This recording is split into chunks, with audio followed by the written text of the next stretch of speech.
সমন্বয়করা এই ইউসুফ জুনাইস নামধারী শয়তান মহিলা বন্ধু লেডি ফ্রাউনকে যখন দেশ থেকে বের করে দেয়, তারা বলে যে যেভাবেই হোক একে দুনিয়া থেকে শেষ করে দাও, এদেরকে শেষ করে দাও। আল্লাহ তাআলা বলেন না না, তোকে শেষ করব, আর ওদেরকে আমি উপদেষ্টার পদে রাখবো। চিৎকার মেরে বলা যায় না সুবহানাল্লাহ? আপনারা মনে হয় খুশি না? খুশি না মনে হয়? বেজার, আরো বেজার। হাসিনা এবার গান কয়, ডাক দিয়েছেন মোদি আমারে, থাকবো না আর বেশি দিন তোদের বাংলাদেশে। একটু নাউজুবিল্লাহ বলেন।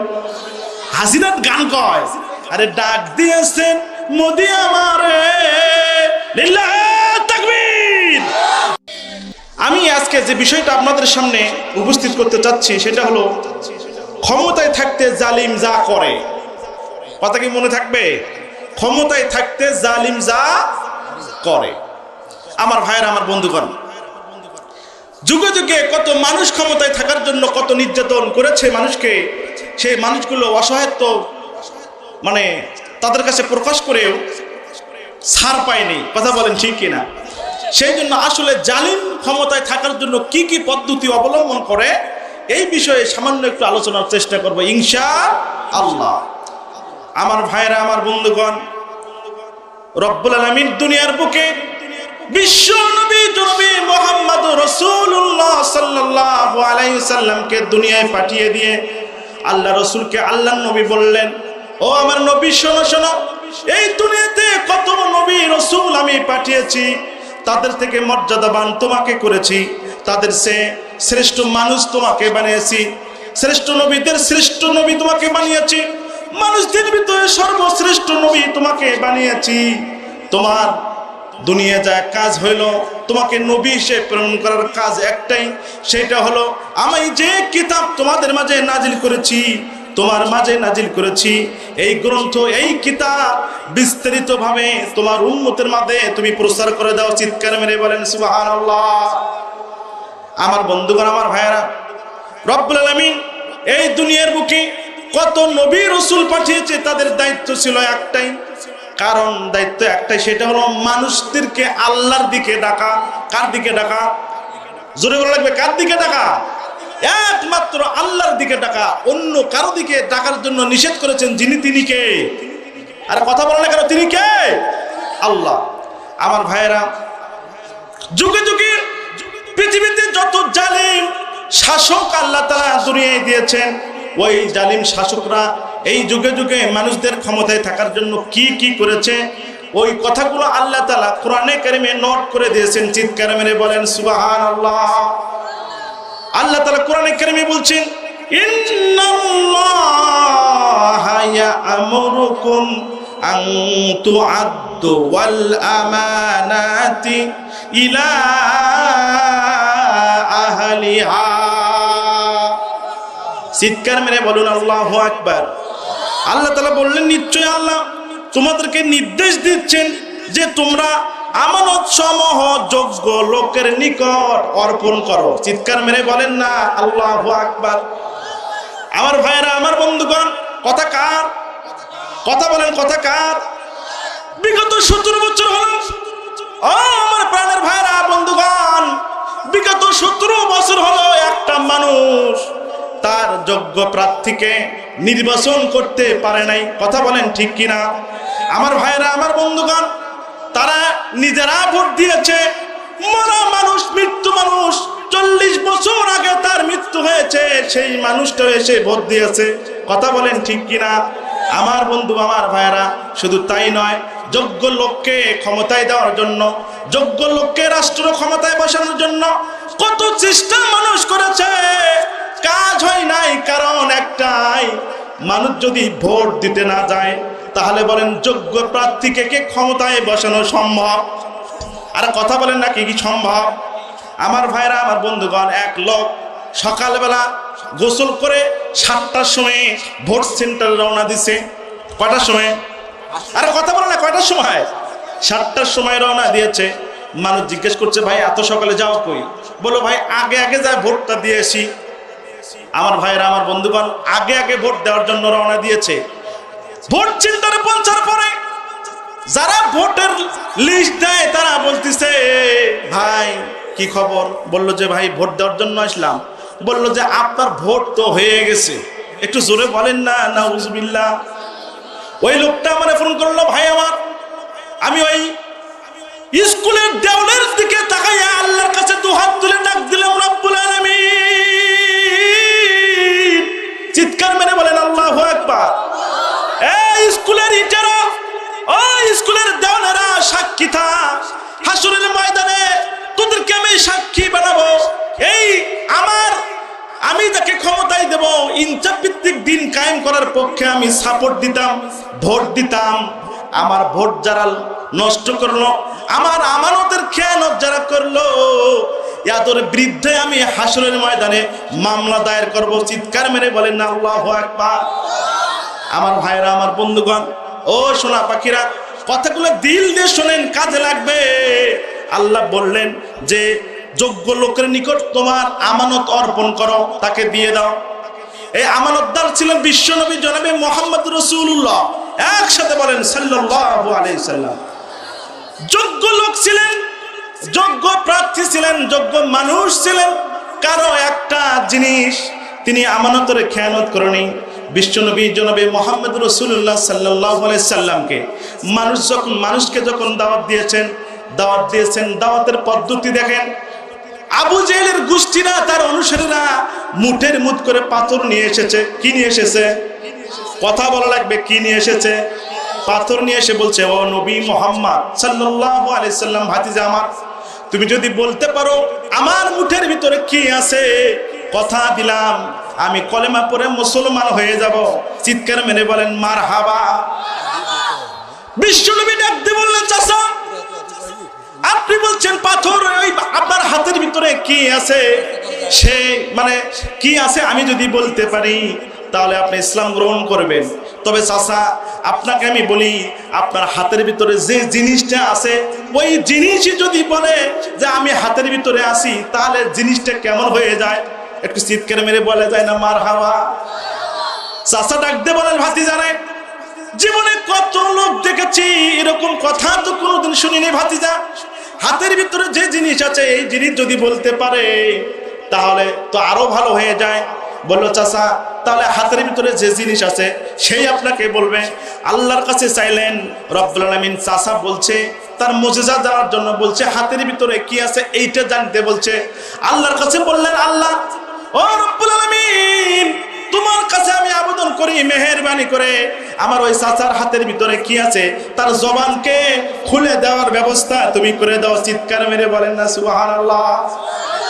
আমার ভাইরা, আমার বন্ধুগণ, সাথে সাথে ওই হাতের ভিতর থেকে পাথর জবাব দিল, আবু জাহেল শোন শোন, আমি পাথর তোর হাতের ভিতর থেকে ঘোষণা দিলাম, সে অন্য কেউ নয়, সে হলো নবী মুহাম্মদ রাসূলুল্লাহ। আমি এখান থেকেই কলেমা পড়ে নিচ্ছি, লা ইলাহা ইল্লাল্লাহ মুহাম্মাদুর রাসূলুল্লাহ। আমার ভাইরা, আবু জেহেল পাথরের কথা শুনেছে কিন্তু ঈমান গ্রহণ করে নাই। কথা বলেন ঠিক কিনা? শুধু তাই নয়, এই জাহেলের গোষ্ঠীরা বিশ্ব নবীকে মারার জন্য রাস্তায় গর্ত খুঁড়েছে। কথা বলেন ঠিক কিনা? গভীর রজনীতে কয়েকজন মিলে চলে গেছে, এই রাস্তা দিয়ে বিশ্ব নবী আসে, চলো ওখানে রাস্তা খুঁড়ে দেই। বিশ্ব নবী যখন মুহাম্মদ যখন এই রাস্তা দিয়ে আসবে, আসার সঙ্গে সঙ্গে এই গর্তের ভিতরে পড়ে সে মারা যাবে। একটু চিৎকার মেরে বলেন না নাউজুবিল্লাহ। হেফাজত করার মালিককে? আর জোরে বলেন, হেফাজত করার মালিককে? আল্লাহ তাআলা এই দৃশ্য দেখার পরে বিশ্ব নবীকে হেফাজত করে অন্য রাস্তা দিয়ে বাড়িতে নিয়ে আসলেন। একটু চিৎকার মেরে বলেন না সুবহানাল্লাহ। ফজরে উঠেছে আবু জেহেল, ফজরে উঠে বলেছে মুহাম্মদ তো গর্তের ভিতরে পড়ে গেছে, চলো যা দেখে আসি কি অবস্থা তার। সকালবেলা যখন আবু জেহেল ওই গর্তের কাছাকাছি চলে গেছে, যাওয়ার পরে আসলে গর্তটা খুঁড়েছিল কোথায়, আল্লাহ তাআলা তার চিন্তা থেকে এটা মুছে দিয়েছে। চিৎকার মেরে বলেন না সুবহানাল্লাহ। রাস্তা দিয়ে হাঁটতে দিয়েছে, হাঁটতে হাঁটতে হঠাৎ করে গর্তের ভিতরে আবু জেহেল নিজে পড়ে গেছে। জোরে বলেন সুবহানাল্লাহ। গর্তের ভিতরে পড়ার পরে আবু জেহেল ডাক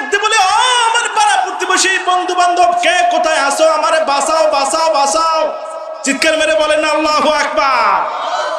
এ বন্ধু, এইভাবে যখন চিৎকার মেরে চেঁচামেচি করে ডাকাডাকি শুরু করে দিয়েছে, আমার বন্ধুগণ, আমার ভাইয়েরা, বিশ্বনবী ওই লোকগুলো যখন এলো, আসার পরে দেখে ওই আবু জেহেল গর্তের ভিতরে ঢুকে পড়ে আছে, কিন্তু কেউ তাকে তুলতে পারতেছে না। চিৎকার মেরে বলা যায় না সুবহানাল্লাহ? আমার ভাইয়েরা, সব লোক ধরে টানাটানি করে, কেউ আসে না। আবু জেহেল ডাকতে বলে, এ বন্ধু বান্ধব, এ আমার প্রতিবেশী, এ বন্ধু বান্ধব প্রতিবেশী, আমার আর টানাটানি করে কোনো লাভ নাই। যার জন্য গর্ত খুঁড়েছিলাম রে, মেহেরবানি করে আমার ভাতিজা মোহাম্মদ তারে ডাক দে, তাই ছাড়া আমার এই গর্ত থেকে উঠানোর ক্ষমতা কারণ নাই। চিৎকার মেরে বলেন সুবহানাল্লাহ। বিশ্বনবীকে ডাক দিলেন। ডাক দেওয়ার পরে বিশ্বনবী বললেন, চাচা, ও চাচা, গর্তের ভিতরে পড়েছেন, উঠতে পারেন না, আমি যদি উঠাই তাহলে তুমি কলেমা পড়বে নাকি? বললা, হ্যাঁ ভাতিজা, কলেমা পড়ে নেব। ভাতিজা ডাকতে বলে, মোহাম্মদ ডাকতে বলে, চাচা কলেমা, তাহলে তুমি এদের ভিতরেই কলেমাটা পড়ে নাও। একটু চিৎকার মেরে বলা যায় না মারহাবা?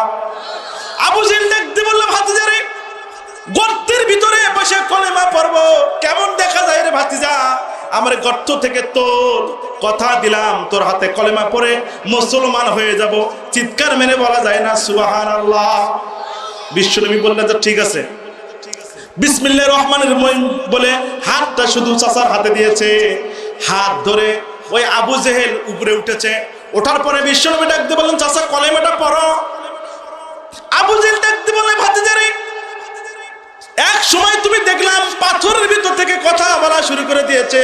ও ভাতিজা, তখনও বলেছিলাম তোমার মতো জাদুকর নাই। সারা মানুষগুলো আমারে উঠাইলো, কেউ উঠাতে পারলো না। কি যেন মন্ত্র পয়রা তুমি আমার হাতটা ধরলা, আর সাথে সাথে গর্তের ভিতর থেকে উঠে গেলাম। ও মোহাম্মদ, বুঝতে পেরেছি, বুঝতে পেরেছি, এই মক্কা নগরীতে তোমার মতো জাদুকর আর কেউ নাই। চিৎকার মেরে বলেন নাউজুবিল্লাহ। বন্ধুগণ, আমার ভাইরা, কত চেষ্টা করেছে তাদেরকে ইমানের পথে আনার জন্য, তাদেরকে ভালো পথ দেখানোর জন্য, তারা আনে নাই। কথা বলেন ঠিক কিনা? সমাজের অনেক আবু জেহেল এখন দেখা যায়, তাদেরকে যদি কোরআনের দাওয়াত দেওয়া হয়, তাদেরকে যদি বলা হয় এই দল করা যাবে না, কারণ এই দলের ভিতরে ইমানদার থাকতে পারে না, তারা আমাদেরকে বলে, আহা, তোর মতো ইমানদার কত দেখলাম, আর ইমানদার দেখার দরকার নেই। একটু জোরে বলেন নাউজুবিল্লাহ। আমরা তখন এই ইতিহাসগুলো তাদেরকে বলি, কারণ বিশ্বনবী চেষ্টা করেছে, পারে নাই। আমার ভাইয়েরা, আমার বন্ধুগণ, আল্লাহ নিজে বললেন যে যোগ্য লোকের নিকট তোমাদের আমানত অর্পণ করো। ওই যোগ্য লোক কোনোদিন তোমার আমানতের খেয়ানত করতে পারে না। চিৎকার মেরে বলা যায় না সুবহানাল্লাহ? আমার ভাইরা, কিরকম আমানত ছিল? হযরত ওমর রাদিয়াল্লাহু তাআলা শাসন ক্ষমতায় থাকা অবস্থায় তিনি একটা ঘোড়া কিনেছে। কি কিনেছে? আহা, কথা বলে না, কি কিনেছে? ঘোড়া কিনেছে। ঘোড়া কিছুদূর যাওয়ার পরে ঘোড়া চলে না। ডাকতে বলল, ঘোড়ার মালিক, তুমি আমার এইরকম বাজে ঘোড়াটা দিয়েছো কেন? এটা তো তোমার অসল ঘোড়া, আমার চিটারি করে আমার কাছে বিক্রি করলে কেন? ওই লোক বলতেছে, ওমর, আমি তো বাজে ঘোড়া দেইনি, তুমি তো দেখে নিয়েছো। মারহাবা বলেন না, আর জোরে বলেন না মারহাবা। বললো, আপনি তো দেখে নিছেন, আমি তো আপনাকে চিটারি ঘোড়া দেইনি, আপনার চোখ আছে, চোখ দিয়ে দেখে নিছেন। ওমর ডাকতে বলে, চিটারি, আচ্ছা চলো কাজীর কাছে চলো, কাজী যে রায় দিবে সেই রায় মেনে নেওয়া হবে। কাজীর কাছে গিয়েছেন। কাজী ডাকতে বলেন, আমিরুল মুমিনিন, ঘোড়াটা কি আপনি কিনেছিলেন? বলে, হ্যাঁ। ঘোড়া কেনার কতক্ষণ পরে আপনার ঘোড়া চলে নাই? বলে, কিছুদূর যাওয়ার পরে ঘোড়া চলতে পারে না। কাজী ডাকতে বলেন, আমিরুল মুমিনিন, আমি কাজী, আপনি এই রাষ্ট্রের মালিক, আপনি যদি কোরআন থেকে আমাকে বিচার করতে বলেন, ও আমিরুল মুমিনিন, বিচার হয়ে গেল এটা, ওই ঘোড়ার মালিককে ঘোড়া ফেরত দিতে পারবে না, কারণ ঘোড়াটা তুমি নিজে দেখে কিনে নিয়েছো। চিৎকার মেরে বলেন সুবহানাল্লাহ। কেনার সময় তুমি সুস্থ ঘোড়া নিয়েছো, আর যাওয়ার পরে অসুস্থ হয়েছে। আমিরুল মুমিনিন, তুমি কি আমারে একটা ঘোষণা দিতে পারবা? আপনি এখানে সুস্থ আছেন, এই সুস্থ মানুষটা কি তুমি বাড়িতে যেতে পারবে? গ্যারান্টি কি তুমি আমারে দিতে পারবা? একটু চিৎকার মেরে বলে না সুবহানাল্লাহ।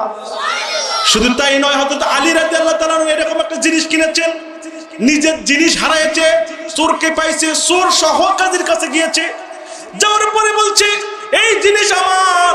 কাজী বলছে সাক্ষী কে? বলছে আমি আর আমার গোলাম।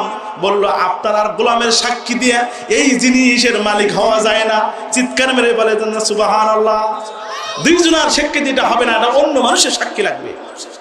আমার ভাইরা সামনে অগ্রসর হয়েছে, সামনে অগ্রসর হওয়ার পরে ওই লোক বলল এই জিনিসটা তো মূলত তার। ডাকতে বলেন আলী রে, আলী তোমার পরীক্ষা করার জন্য এই কাজটা করেছিলাম, মূলত এই জিনিসটা হলো আপনারই। বোঝা গেল তোমাদের ধর্ম সত্য, তোমাদের ইসলাম হলো সত্য। আর দেরি করো না, দেরি করো না, হাতটা ধরে আমার কলেমা করে মুসলমান পড়ায় দাও। চিৎকার মেরে বলে যান সুবহানাল্লাহ। উনি কলেমা পড়ে নিলেন লা ইলাহা ইল্লাল্লাহু মুহাম্মাদুর রাসূলুল্লাহ। আমার ভাইরা সেই জন্য আমানতের খেয়ানত করবে না। এইরকম ইনসামপূর্ণ একটা ব্যক্তির কাছে আল্লাহ নিজে বলল, ও দুনিয়ার মানুষেরা তোমাদের আমানত ওই ব্যক্তিকে দাও। ওই ব্যক্তিকে আমানত গ্রহণ করার ক্ষমতা আছে যার, তাকে দিয়ে দিলে ওই ব্যক্তি কখনো আমানতের খেয়ানত করবে না। চিৎকার মেরে বলে জানা সুবহানাল্লাহ। আমার ভাইরা, আমার বন্ধুগণ, তৎকালীন সময়ে এক জালিম বাদশা ছিল, তার নাম ছিল ইউসুফ জুনাস। নাম কি? ইউসুফ জুনাস নামের একটা জালিম বাদশা ছিল। তার ইতিহাস ভিতরে লেগেছেন এই ইউসুফ জুনাস খুব ভালো ছিল, খুবই ভালো। কিরকম ভালো? ওই সময় ইউসুফ জুনাসের আগে যে বাদশা ছিল সে হচ্ছে নারীদেরকে বাদ দিয়ে কচি কচি ছেলেদেরকে নিয়ে যা তিনি মানে বলৎকার করত। একটু নাউজুবিল্লাহ বলবেন না? ইউসুফ জুনাসকেও নিয়ে গেছিল বলৎকার করার জন্য। ইউসুফ জুনাস নিজে একটা ছুরি দিয়ে ওই রাজাকে নিজে হাতে হত্যা করেছে। চিৎকার মেরে বলেন না আল্লাহু আকবার। এলাকার জনগণ মনে করলো এই হচ্ছে সর্বশক্তিমান। সুবহানাল্লাহ বলবেন না? একেই রাজা বানাতে হবে। আমার ভাইয়েরা, আমার বন্ধুগণ, তাকে রাজা বানায় দিল। সে দেশের প্রধানমন্ত্রী হলেন। দেশের প্রধানমন্ত্রী হওয়ার পরে এক জাদুকর পালতো, এক জাদুকর পালতো। সে জাদুকর মানুষকে জাদু দিয়ে আটকায় রাখতো। এই বাদশার বিরুদ্ধে কথা বলার মতো এমন লোক সেই সময় পাওয়া যায়নি। চিৎকার মেরে বলেন না নাউজুবিল্লাহ। জাদুকরের বয়স হয়ে গিয়েছে। ইউসুফ জুনাস দেখতে বলে জাদুকর তোমার বয়স হয়ে গেছে, তুমি তো আর বেশি দিন বাঁচবে না, আমার রাজ্য কিভাবে টিকাবো? নাউজুবিল্লাহ বলেন না। এ বন্ধু, আমাকে একটা বালক তাকে এই জাদু শিক্ষা দিয়ে দাও, সে যেন জাদুবিদ্যা অর্জন করার পরে তোমার মতো এইরকম দেশের জনগণ দিয়ে আমাকে যেন আমার প্রতিবাদ করার মতো কোনো জনগণ যেন দেশে না থাকতে পারে। একটু চিৎকার মেরে বলা যায় না নাউজুবিল্লাহ? আরো জোরে বলেন নাউজুবিল্লাহ।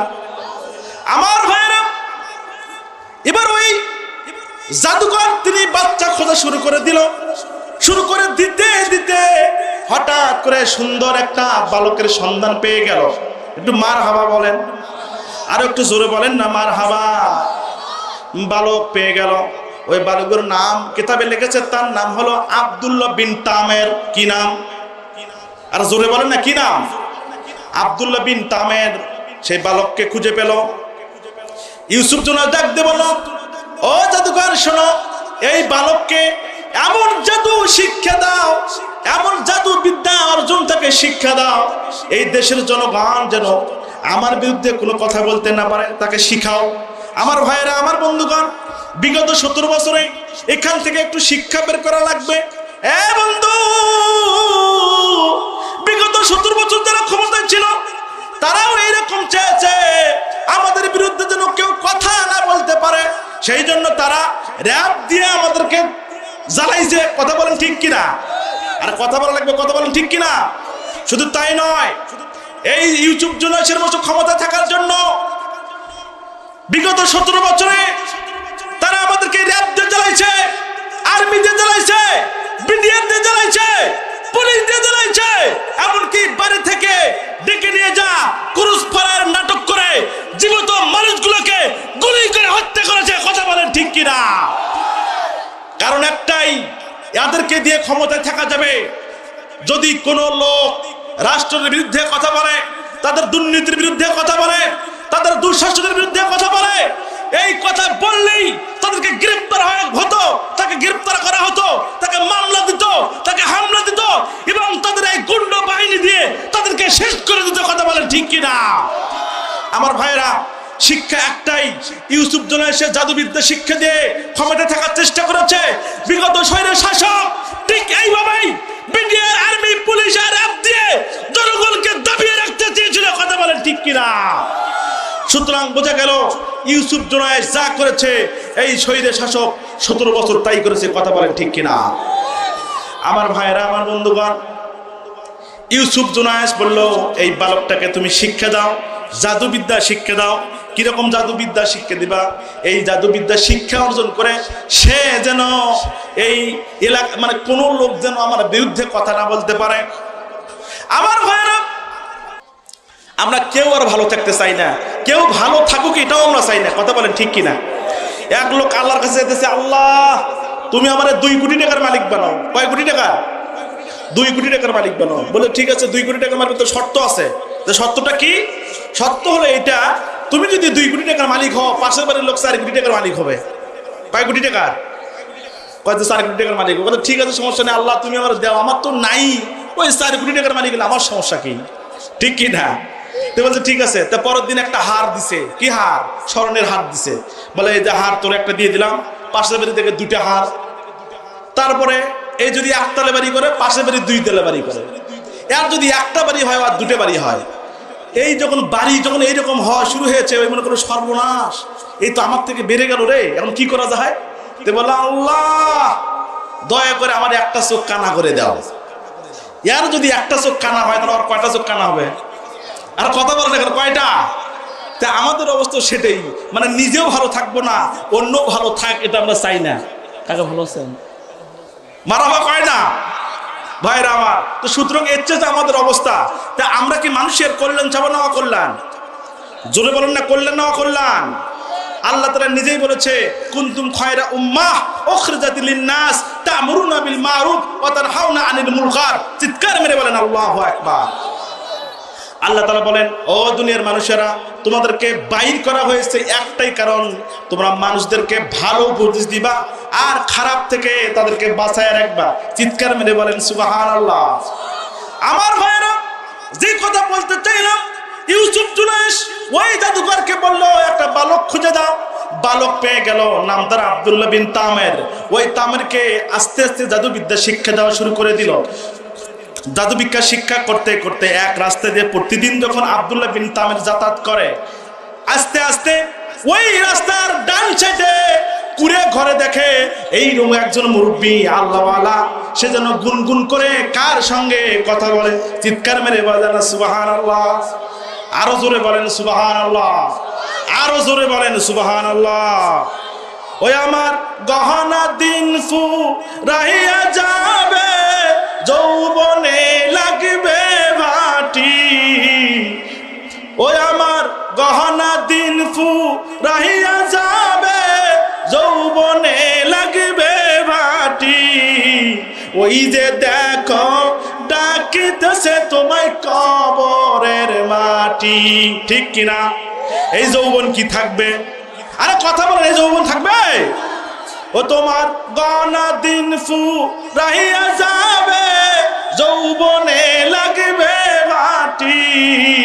ওই যে দেখো ডাকিতেছে তোমায় কবরের মাটি।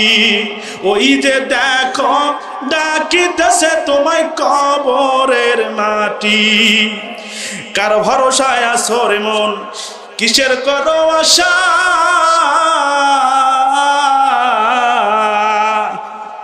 কার ভরসায় আছো রে মন, কিসের করো আশা? এত সাদের বাড়ি তোমার ভাঙবে একদিন, ভাঙবে রে বাসা। কথা বলেন ঠিক কিনা? ও তোমার গহনা দিন ফুরাইয়া যাবে, যৌবনে লাগবে ভাটি। ওই যে দেখো ডাকিতেছে তোমায় কবরের মাটি। জোরে বলেন মারহাবা। সন্ধ্যার আগে যেদিন ডুববে রে বেলা, এক পলকে ভেঙ্গে যাবে তোমার রঙেরই মেলা। কথা বলেন, কথা বলেন, আর কথা বলেন ঠিক কিনা? সন্ধ্যার আগে যেদিন ডুবিবে বেলা, এক পলকে ভেঙ্গে যাবে তোমার রঙেরই মেলা। কাদের দিবা জোরে ধম,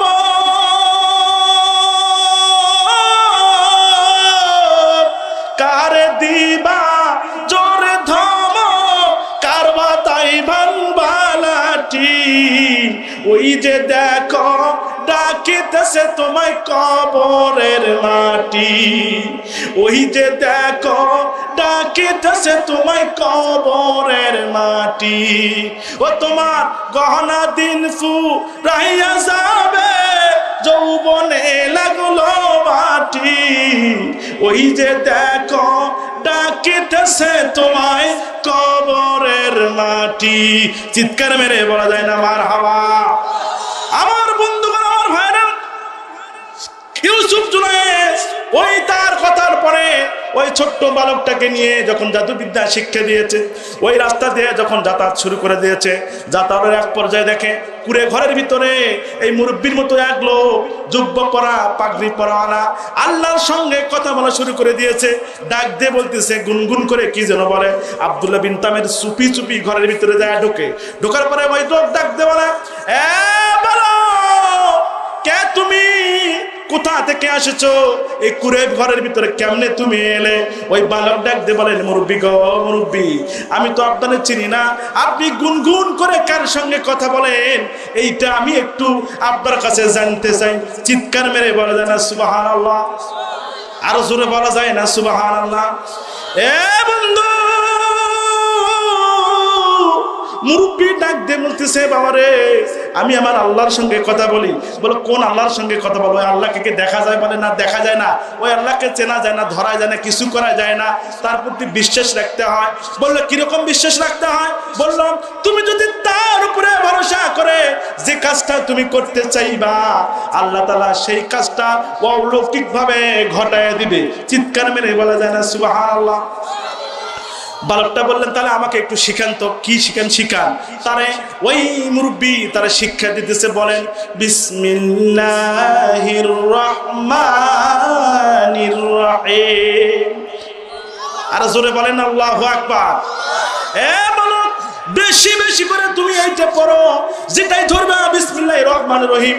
ঘরে যাবা বিসমিল্লাহির রহমানির রহিম, খানার আগে বিসমিল্লাহির রহমানির রহিম, মুখ ধোয়ার আগে বিসমিল্লাহির রহমানির রহিম, সব কাজে বিসমিল্লাহির রহমানির রহিম। এই বালক করা শুরু করে দিয়েছে। ওই বালক ওখানে বিসমিল্লাহ পড়ে, আর ওই জাদুকরের কাছে যাওয়ার পরে জাদুবিদ্যা শিখে। দুইটা শেখার পরে হঠাৎ করে ওই জাদুবিদ্যা শেখার জন্য অগ্রসর হয়েছে। দেখে ওই অনেক মানুষ পিছনে দাঁড়িয়ে আছে, সামনে বিরাট বড় একটা বাঘ দাঁড়িয়ে আছে। চিৎকার মেরে বলা যায় না সুবহানাল্লাহ? বাঘ দেখছেন আপনারা? বাঘ দেখছেন? বিয়েই গেছে, বিয়ের বাড়ি যা বলছে, বিয়েই বাঘের চিড়িয়াখানায় গেছিলাম, যাওয়ার পরে বাঘ দেখলাম তার 70 হাত নেঙ্গুর। কয় হাত নেঙ্গুর? আর কথা বল না, কয় হাত? কয় 70 হাত নেঙ্গুর। এখন মেয়ে বলতেছে 70 হাত হয় না নেঙ্গুর, 70 হাত হয় না, কমাও কমাও। তো বলছে না না, বিয়ে ভুল হয়ে গেল, 35 হাত। কয় হাত? কয় 35 হাত। 35 হাত হয়, আরো কমা আরো কমাও। করতে করতে করছে 10 হাত। কয় 10 হতো নয়। কয় ধর কমাতে কমাতে সবই শেষ করলাম, আর তুই কইস বলে আরো কমাও। না 10 হাতই থাক। আসলে বাঘের নেঙ্গুর কি 10 হাত? আর কথা বলে 10 হাত। আমার ভাইয়েরা, ওই রাস্তার ভিতরে বিরাট বড় বাঘ দাঁড়িয়ে আছে, মানুষজন যেতে পারতেছে না। ওই বালক এবার বলল, এই তো পরীক্ষা, কারটা সঠিক হয় দেখি তো। উনি বলল কি, সংক্ষেপ করে ঘটনাটা বলতেছি। ও বন্ধু, ওই বালক ছোট্ট একটা পাত্র নিয়েছে। পাত্র নেওয়ার পরে বিসমিল্লাহির রহমানির রহিম বলে পাথরটা বাঘের গায়ে নিক্ষেপ করতে দেরি হয়েছে, সাথে সাথে বাঘ মরতে লেট হয়নি। চিৎকার মেরে বলেন আল্লাহু আকবার। শুনো বন্ধু, এবার বালক মনে করেছে কাজ হয়ে গেছে, যার কথায় ইটে বাঘ মরে যায়। সুতরাং এইটা হলো সত্য কথা। এই বাঘ মারার ঘটনা দিয়ে ওই যেখানে ইউসুফ জোনায়েদের এক লোক ছিল অন্ধ, সে বলল তুমি কি বলে বাগমাল্লা, সেটা আমার চোখে একটু ফুক দাও তো দেখি। সাথে সাথে চোখে ফুক দেওয়া দিয়ে দিয়েছে, বিসমিল্লাহির রহমানির রহিম বলে চোখে ফুক দিয়েছে, সাথে সাথে অন্ধ লোক ভালো হয়ে গেছে। চিৎকার মেরে বলা যায় না সুবহানাল্লাহ। রাজ্যে ঢুকেছে, পিয়াদা বলেছে তুমি না অন্ধ ছিলা, কিভাবে তোমার চোখ ভালো হয়ে গেল? ডাকতে বললো আব্দুল্লাহ বিন তামের কি যেন বলে, যার যেটা করে সাথে সাথে ভালো হয়ে যায়। সমস্ত লোক আব্দুল্লাহ বিন তামেরের সাথে মেলামেশা শুরু করে দিয়েছে। এদিকে খবর হয়ে গেছে, ইউসুফ জোনাস মনে করলো কি ব্যাপার। তিনি বলল যে কার কথা বলে ফুক দেয়, এটাকে বিসমিল্লাহির রহমানির রহিম, রহমান নামের গুণে আল্লাহ তাকে ভালো করে দেয়। এবার ওই ইউসুফ জোনাস ডাকতে বলছে, যুবক, তোরে আমি খাওয়াইলাম পড়াইলাম, তোরে আমি সেনাবাহিনীর প্রদান করলাম, আর তুই আমারে 45 মিনিটের মধ্যে দেশ থেকে বের করে দিস, এটা কি হয় নাকি? কথা বলেন ঠিক কিনা? আরে কথা বলেন ঠিক কিনা? আমার বন্ধুগণ, ইউসুফ জুলাইস বলে তোরে আমি খাওয়াইলাম পড়াইলাম, তোরে আমি জাদুবিদ্যা শিক্ষা দিলাম, তোরে লালন পালন করলাম, কাপড় চোপড় দিলাম, তোরে সেনাবাহিনীর প্রধান বানাই দিলাম, তোর ক্ষমতা দিলাম, লোক লস্কর যা আছে সব দিলাম, আর তুই 45 মিনিট আমার সময় দিস, ব্যাগ নেওয়ার টাইম নাই, তাড়াতাড়ি দেশ ছেড়ে চলে যাও। কথা বলেন ঠিক কিনা? আর কথা বলেন না ঠিক কিনা? আব্দুল্লাহ বিন তামের বললেন, ইউসুফ জুনাস, তোর কথা বলে কাজ হবে না, আমি রবের উপরেই মেনে নিচ্ছি, সুতরাং রবকে ভোলা যাবে না। আমার আল্লাহ তাআলা যা করে সেটাই সত্য, আর তুমি যা করো এটা মিথ্যা, এটা মেনে নেওয়া যাবে না। চিৎকার মেরে বলা যায় না মারহাবা। ইউসুফ জোনাস এবার রাগ হয়ে গেল, ডাকতে বললেন, যারা আছো এই আব্দুল্লাহ বিন তামেরকে নিয়ে যাও, একে শেষ করে দাও। তাকে বাধা হলো, হাত পাও বেঁধে তাকে পাহাড়ের চূড়ায় উঠানো হলো। কার উপরে? পাহাড়ের চূড়ায়। কার উপরে? আরো জোরে বলেন, কার উপরে? পাহাড়ের চূড়ায় উঠানো হলো। ওই পাহাড়ের উপরে যাওয়ার পরে আব্দুল্লাহ বিন তামের ডাক দেয়, রব্বুল আলামিন, আমি দ্বীন প্রচার করতে চাই, আমার দ্বারা যেন এই এলাকার অসংখ্য মানুষ মুসলমান হয়ে যায়, সেই ব্যবস্থা আমি তোমার কাছে জানতে চাই। একটু চিৎকার মেরে বলেন সুবহানাল্লাহ। আল্লাহর কাছে আব্দুল্লাহ বিন তামের ফরিয়াদ করেছে। আল্লাহ তাআলা ডাক দিয়ে বলেন, জিবরাইল, আর দেরি করো না, যাও যাও, পাহাড়কে ডাক দিয়ে বলো, পাহাড় রে, পাহাড় খবরদার, আব্দুল্লাহ বিন তামের পাহাড়ের চূড়ায় থাকবে, আর আব্দুল্লাহ বিন তামেরকে যারা মারতে এসেছে রে, সমস্ত মানুষগুলোকে পাহাড়ের নিচে ফেলে মারবি। চিৎকার মেরে বলে জানা সুবহানাল্লাহ।